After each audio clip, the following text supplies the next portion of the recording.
For every swing, every moment, the Milwaukee Brewers fight. It's not just about hitting the ball, it's about leaving a legacy. Hey, Brew Crew. Welcome back to Brewers Fan Central, your #1 channel for in-depth analysis, exclusive insights, and the hottest news surrounding our Milwaukee Brewers. I'm your host, and we are heading into one of the most crucial off-seasons in recent franchise history. Before we dive into what I'm hearing behind the scenes, and believe me, it's a piece of information that will really get you thinking, I need you to do something very important for me and the channel. If you value this daily coverage, if you want the inside scoops before everyone else, and the serious objective analysis you deserve, please hit that subscribe button right now. Turn on those notifications. It helps the channel grow more than you know and ensures you never miss a critical update. Don't just be a casual viewer. Be part of the community that truly understands the Brewers way. Now let's get right to it. The 2025 season, what a ride. I'm still trying to process everything we witnessed. We watched history, 97 wins, 97, the best record in all of Major League Baseball, a new franchise high. We dominated the National League Central in a way we haven't seen in a long time, showing absolute command from start to finish. It felt like everything was aligning perfectly. The pitching was consistent, the offense was finding ways to win tight games, and the American Family Field was electric. I was there, you were there, the city was vibrating. We truly, honestly believed this was the year. This was the year we would finally break that barrier and go all the way. But then, as has been painfully familiar, October arrived, and once again, the sharp disappointment of the playoffs, falling to the Los Angeles Dodgers, who, of course, went on to win the World Series, again, was a devastating blow. There is no way to sugarcoat that pill. To be that close, to taste the World Series on the horizon, only to have it slip away, that stings deeply. It serves as a stark reminder that even though we had a phenomenal regular season, the work in the off-season never, ever ends. Playoff baseball is a completely different animal, and the front office, led by Matt Arnold, knows they cannot stand pat if we want to turn those 97 wins into a parade down Wisconsin Avenue. Our window of competition is wide open, but it won't stay open forever, especially with our market realities. The front office understands this perfectly. They are strategic, they are smart, they aren't going to go out and spend $300 million on a single free agent. That's just not the Brewers' way. Our success is built on intelligence, player development, analytics, and calculated high-value moves. And it's exactly one of those high-value, high-risk moves I want to talk about today. How do we improve a 97-win team without breaking the bank? How do we add real impact without compromising the bright future we're building with our young talent, like Rookie of the Year finalist Caleb Durbin? The bullpen is always focus area #1. We saw in the playoffs how a deep, dominant bullpen with multiple weapons can shorten games and suffocate opposing offenses. We had our strengths, of course, but we also had our moments of instability. Trevor McGill solidified himself as a solid, reliable closer, but in an ideal championship scenario, you want multiple elite weapons back there. You want to lock games down from the 6th or 7th inning on, giving the opponent no chance. And that's where a name comes in that, to be honest, I didn't expect to be discussing this soon. A name we all here know very, very well.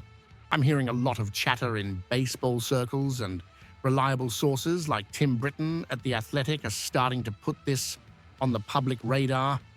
The talk is about a possible and shocking reunion with none other than Devin Williams. Yes, the airbender himself, the man with that devastating changeup that gave us so many electric moments and a National League Reliever of the Year award. Britton is projecting that Williams, now a free agent, is expected to sign a one-year deal somewhere in the ballpark of $18 million this winter. Now, I know exactly what you're thinking, but we traded him. We just traded him. Yes, we did. And let's be clear, that trade objectively worked out great for us. Getting Caleb Durbin, who became a core piece, and Nestor Cortez, that was a masterful move by Matt Arnold. But baseball changes fast, and Williams' circumstances have changed dramatically. Let's be brutally honest about Devin Williams' 2025 season. The move to New York, to the Yankees, it was an unmitigated disaster. The bright lights of Yankee Stadium, the relentless pressure of that market, none of it seemed to agree with him. In 67 appearances, he posted an ERA of 4.79. 4.79. That isn't just bad, it's unrecognizable for the Devin Williams we knew. He managed only 18 saves and lost the closer's job at various points. He looked lost on the mound, his command was inconsistent, and that airbender, his changeup that was once considered the most unhittable pitch in all of baseball, was getting squared up far more often than we ever saw in his Milwaukee days. The whiff rate dropped and hitters seemed to be identifying the pitch earlier. For a pitcher who was the undisputed NL reliever of the year, it was a shocking and precipitous fall from grace. The Yankees, understandably, were not willing to pay what he would have cost in his final year of arbitration and non-tendered him. Now, at 31 years old, he is a free agent at a crossroads in his career. He is desperately looking to prove that 2025 was a fluke, an aberration, caused by the New York environment, and not the start of a steep decline. And this is exactly where the Brewers come into play. Why does this move, which seems counterintuitive at first glance, make all the strategic sense in the world? First, the contract. A one-year deal, even at $18 million, is exactly the kind of move a small market team like Milwaukee loves. It's the quintessential prove-it deal. There is no long-term commitment bogging down our future payroll. If he regains his dominant form, you've just added one of the most electric relief pitchers in the game for 1 year, right during your title window, for a fair price. If he can't, if 2025 is really who he is now, you cut ties at the end of the season. It's a calculated risk, not a financial disaster. Second, and perhaps most importantly, the environment. We know Milwaukee is different. The media pressure is different. The clubhouse culture is cohesive, and the pitching system is elite. Devin grew up in this organization. He knows the coaches, he knows the city, he knows the expectations. He was developed here. Sometimes a return to a comfortable, familiar environment is exactly what a player needs to reset his career, find his mechanics, and regain his confidence. We cannot underestimate the comfort factor. Now, let's talk about the tactical fit in the bullpen, because this is where it gets really exciting. Trevor McGill had a fantastic season as our closer. He earned that role, but imagine this scenario. Tight games in the late innings. You can deploy McGill in the 8th to face the heart of the order, and then bring in Devin Williams for the 9th, or vice versa, or use them based on matchups. Righty versus lefty. Having two elite, proven closers back in the bullpen, that is a championship-winning luxury. It takes the pressure off Megill to be perfect night in and night out, and creates a dynamic 1-2 punch that would be an absolute nightmare for opposing offenses in the final innings. Remember what Hader and Williams were together?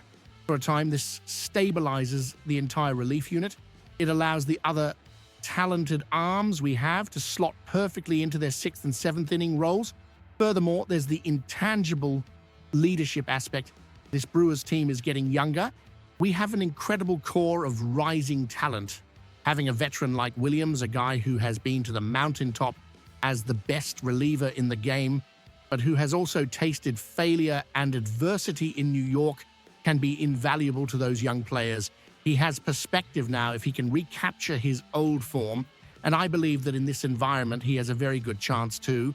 This is the definition of a smart, low-risk, high-ceiling signing.